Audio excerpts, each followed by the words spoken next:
मतदारसंघ पुनर्रचनेचा फॉर्म्युला सरकारने बदललाय का? आता प्रत्येक राज्यात लोकसभेच्या 50% जागा वाढणार आहेत का? दक्षिणेतील राज्यांना नवा फॉर्म्युला मान्य होईल का? आणि उत्तरेतील राज्यांचं महत्त्व अधिक वाढणार आहे का? हे प्रश्न पुन्हा एकदा चर्चेत आणले आहेत राष्ट्रवादी काँग्रेसच्या खासदार सुप्रिया सुळे यांनी. देशाच्या राजकारणात पुन्हा एकदा डिलिमिटेशन अर्थात मतदारसंघ पुनर्रचनेचा मुद्दा तापलाय. पहिलं विधेयक संसदेत फेटाळलं गेल्यानंतर आता सरकारने दुसऱ्या विधेयकाची तयारी सुरू केली आहे. या विधेयकात मतदारसंघ पुनर्रचनेचा फॉर्म्युला काय आहे याची माहिती सुप्रिया सुळे यांनी पत्रकार परिषदेत दिली आहे. त्यांनी अमित शहांनी नेमका कोणता प्रस्ताव दिला याची माहिती दिली आहे. हा प्रस्ताव नेमका काय तो पाहूया. तर अमित भाई शाह आणि किरण रिजिजूंनी असा एक प्रस्ताव आमच्या समोर ठेवला की आपण सरसकट काश्मीर टू कन्याकुमारी प्रत्येक राज्यामध्ये 50% सीट वाढतील. याचं उदाहरण मी समजून सांगते तुम्हाला की समजा 48 सीट महाराष्ट्रात आहे.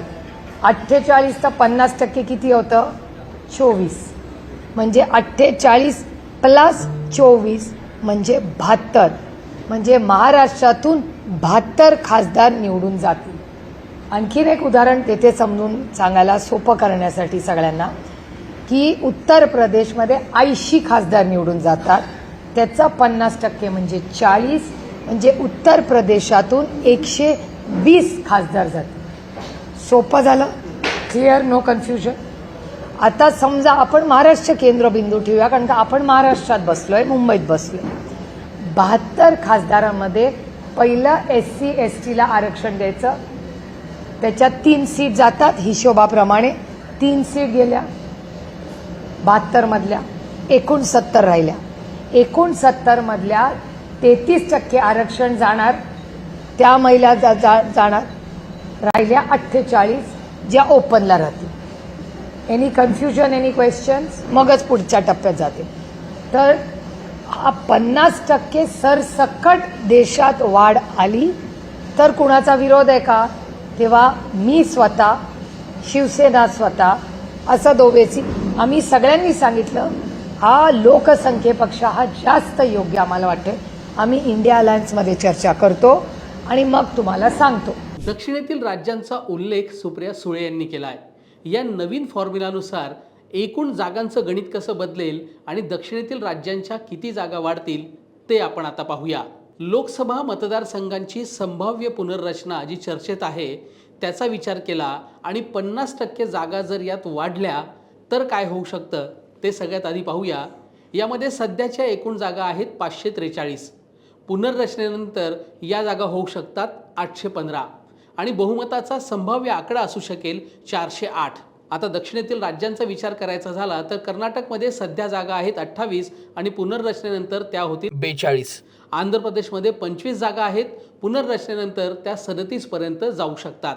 तर तेलंगणामध्ये सध्याच्या जागा आहेत 17 आणि पुनर्रचनेनंतर 50%चा हिशेब केला तर त्या होतील 25 जागा. सगळ्यात महत्त्वाचं आहे ते तामिळनाडू. तामिळनाडूमध्ये सध्याच्या जागा आहेत 39 आणि पुनर्रचनेनंतर 50% जागा वाढल्यानंतर त्या होतील 58. केरळमध्ये 25 जागा आहेत आणि पुनर्रचना झाली 50%प्रमाणे तर त्या होतील 37. या राज्यांच्या एकूण मिळून जागा होतात 195. आता इतर राज्यांच्या जागांचा विचार करू. उत्तर प्रदेशमध्ये सध्या 80 जागा आहेत, पुनर्रचनेनंतर त्या 120 होतील. महाराष्ट्राचा विचार केला तर महाराष्ट्रात 48 जागा आहेत, पुनर्रचना झाल्यानंतर त्या जागा होणार आहेत 72. पश्चिम बंगालमध्ये सध्याच्या जागा 42 आहेत, पुनर्रचनेनंतर त्या होतील 63. बिहारमध्ये 40 जागा आहेत, 50% जागा वाढल्या तर पुनर्रचनेनंतर त्या होतात 60 जागा. मध्य प्रदेशात सध्याच्या जागा आहेत 29 आणि पुनर्रचनेनंतर त्या 43 पर्यंत जाऊ शकतात. गुजरातमध्ये 26 जागा आहेत लोकसभेच्या, पुनर्रचनेनंतर त्या 39 पर्यंत जाऊ शकतात. राजस्थानचा विचार केला तर राजस्थानमध्ये 25 जागा आहेत, पुनर्रचनेनंतर त्या 37 पर्यंत जाण्याची शक्यता आहे. ओडिशामध्ये सध्या 21 जागा आहेत, पुनर्रचनेनंतर या जागा 31 पर्यंत पोहोचू शकतात.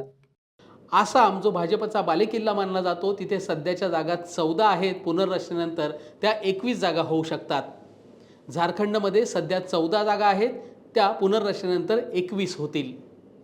पंजाब जे सध्या चर्चेत आहे त्या पंजाबच्या जागा आहेत 13 आणि पुनर्रचनेनंतर त्या 19 पर्यंत जाऊ शकतात। छत्तीसगडमध्ये एकूण जागा आहेत 11, पुनर्रचनेनंतर त्यातल्या जागा वाढून एकूण होतील त्या 16 जागा। हरियाणामध्ये सध्याच्या जागा 10 आहेत आणि पुनर्रचनेनंतर त्या 15 पर्यंत जाऊ शकतात। तर दिल्ली राज्याचा विचार केला तर सध्याच्या जागा 7 आहेत आणि पुनर्रचनेनंतर त्या 10 पर्यंत जाऊ शकतात। एकूणच या सगळ्या संभाव्य पुनर्रचनेचा विचार केला तर दक्षिणेतील राज्यांच्या तुलनेत इतर राज्यांमधील जागा मोठ्या प्रमाणात वाढणार आहेत असं दिसतंय।